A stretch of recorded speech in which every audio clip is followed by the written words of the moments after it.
For 4 decades, I shared my life with my wife, having tied the knot when I was merely 20 and she, a year younger. Amidst the ebb and flow of time, like every couple, we weathered our fair share of disputes and reconciliations. Yet, amidst these turbulent moments, I held an unwavering conviction in our fidelity, confident that, regardless of the trials, she remained steadfast by my side. Together, we were blessed with 2 beautiful offspring, a son and a daughter, who have since grown into adults with families of their own. While I, having pursued a career in medicine, have now retired, though the term retired seems somewhat exaggerated, for I continue to contribute part-time at a private clinic, albeit no longer undertaking complex surgeries but rather engaging in therapeutic consultations.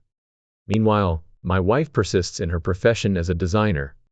Throughout our journey together, we indulged in life's pleasures, never denying ourselves the joys it offered.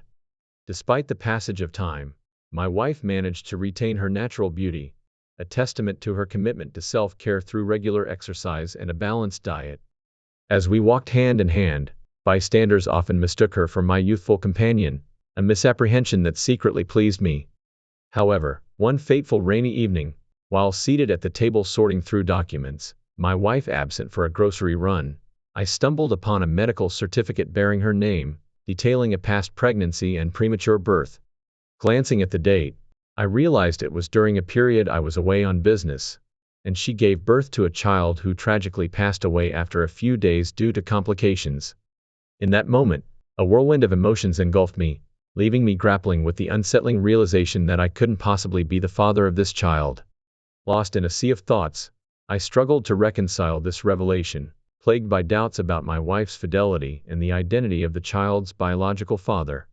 Just hours ago, I had believed in the strength of our family unit, in the love I shared with my wife.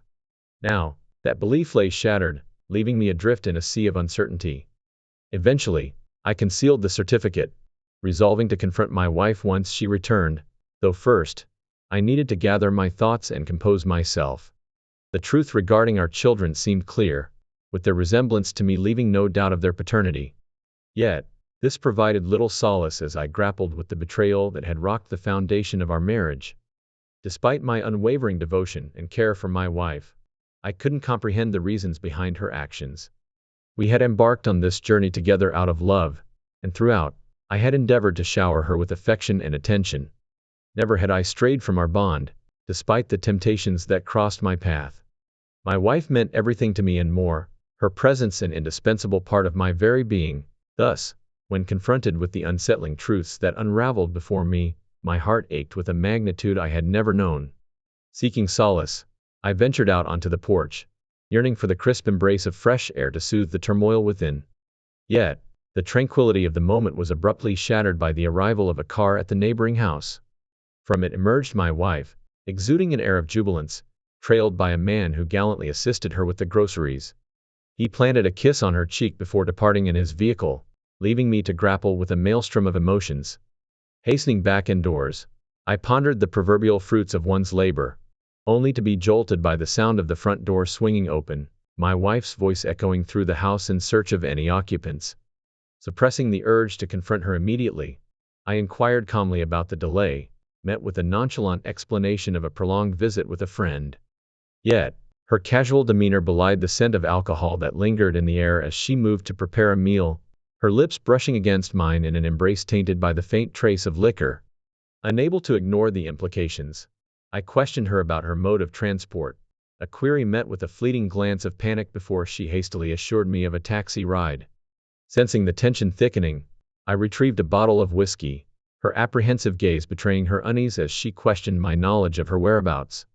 Admitting to witnessing the events unfold from the vantage point of our street, I confronted her about the intimacy shared with the taxi driver, the weight of my words hanging heavy in the air as silence enveloped us.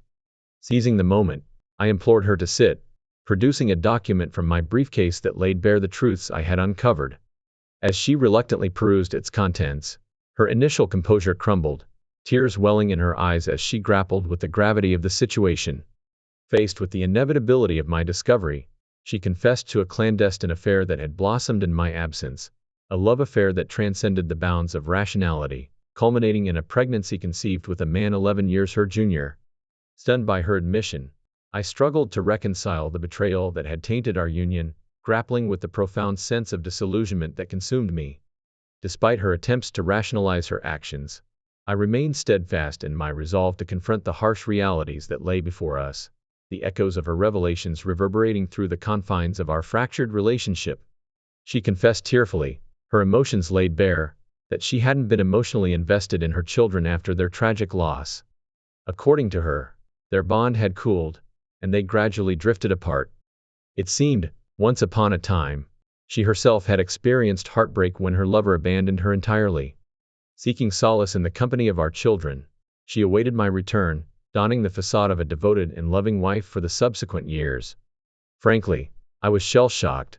Words failed me, leaving me in a stunned silence as I grappled with the enormity of her revelations. My mind was a blank canvas, devoid of any coherent thoughts, as I stared into the void, trying to process the seismic shift in our reality. And yet, the bombshell was far from over. Just 6 months prior, her former lover resurfaced in our city, rekindling the flames of passion between them. It dawned on me that she had harbored feelings for him all these years, clandestinely pining for a love that eclipsed our own. In essence, she yearned for a fresh start, a new life devoid of my presence, after having dedicated 4 decades to our marriage and family. As she delivered the final blow, she seemed oblivious to the devastation she wrought upon me, dismissing it as the capricious whims of love. "It's nothing personal, it's just love," she declared, callously trivializing the heartache she inflicted. In response, I numbly reached for the solace of whiskey, downing it in futile attempts to dull the pain that consumed me. Yet, the alcohol offered no reprieve. Instead, it served as a bitter reminder of the betrayal that had unfolded before my eyes. Silently, I packed my belongings, the weight of disillusionment heavy upon my shoulders, and made my way towards the exit. "Where are you going?" she cried out, desperation seeping into her voice, her tears a stark testament to her realization of the irreversible damage she had wrought. But I couldn't bear to confront her anguish, my resolve unyielding as I stepped out into the cool night air, grappling with the disorienting uncertainty that lay ahead. Walking aimlessly, the darkness of the night mirrored the void within me, my thoughts consumed by the tumultuous whirlwind of emotions that threatened to overwhelm me. Suddenly, the intrusive ringing of my phone shattered the silence, a stark reminder of the reality I sought to escape. Dismissing it with a flick of my wrist, I trudged onward, consumed by a sense of desolation that threatened to engulf me. The temptation to vanish into the night, to escape the suffocating confines of our shattered marriage, was palpable. Yet, as I weighed my options, I found myself inexorably drawn towards the familiarity of my workplace, seeking refuge amidst the sterile confines of my professional domain. And so, with each hesitant footfall, I embarked upon the arduous journey of self-discovery, uncertain of what lay beyond the horizon, but resolved to confront it head-on, one step at a time. "Welcome back," the doctor greeted me as I slowly regained consciousness, my surroundings unfamiliar and disorienting.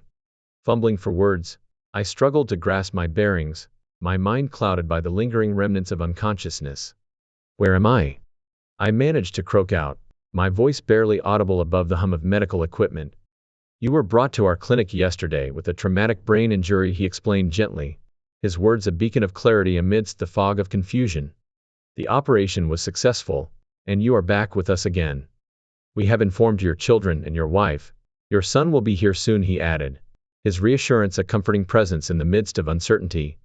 Moments later, the door swung open, and my son entered the ward, his concern evident in the tender embrace he enveloped me in. Placing a bag of groceries on the bedside table, he expressed his relief at my recovery, his words imbued with a sense of familial warmth. "Mom hasn't been able to come yet because of urgent matters," he explained, his voice tinged with a hint of regret.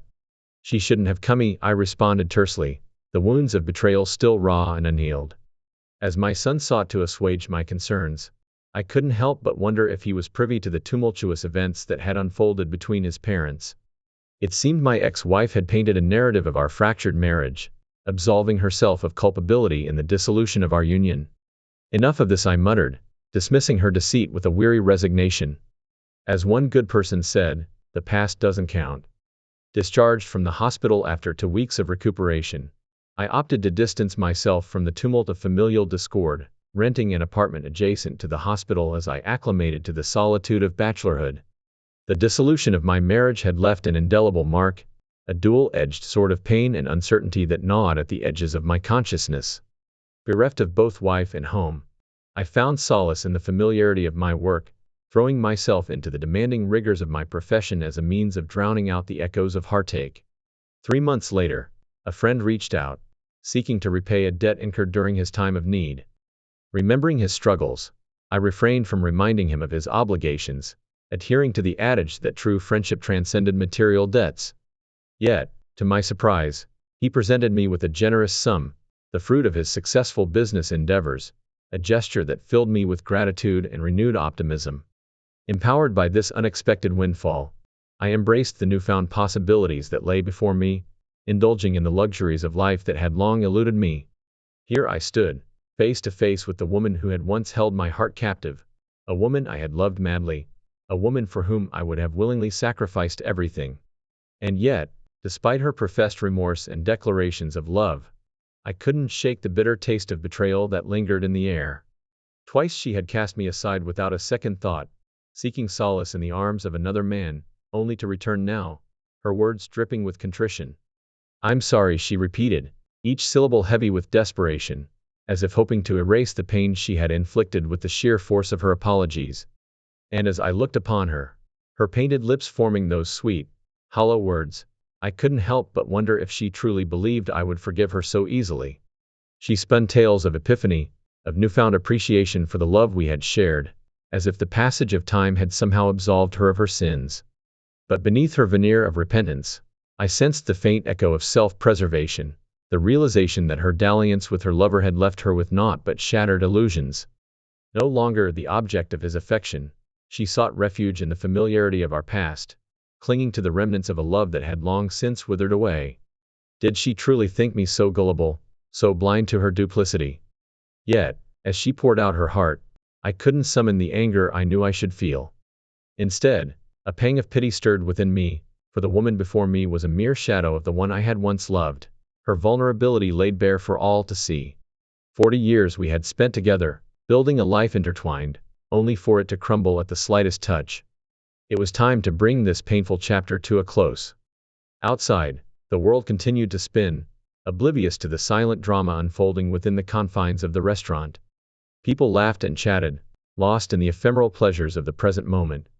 And as I slipped into Isabella's waiting car, I couldn't help but marvel at the irony of it all.